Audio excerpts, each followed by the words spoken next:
Alright guys, hunting knife is all done. Super happy with how it turned out.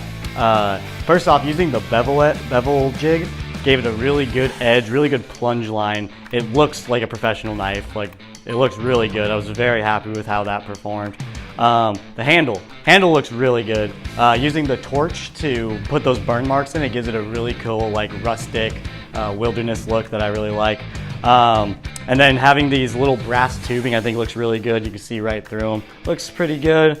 Using the vinegar to put some patina on it looks I really like. After I didn't film it, but I wrapped it afterwards in a napkin soaked with the white vinegar, and it gave it like a really cool, like almost like a granite type of look on it.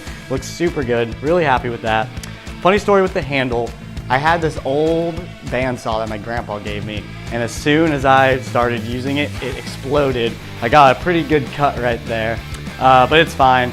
So I had to get a new bandsaw. Got it just from Harbor Freight. It was like $100. So I do need to get a drill press still. That kind of put it on hold because I needed to get that. That was more important than the drill press. But for my next knife, there's going to be a lot of hole drilling that's going to be required for that one. So I'm going to have to get that. So it'll be my next purchase. So we're going to get the drill press, start on my next knife in a week or so. So I'll see you guys then.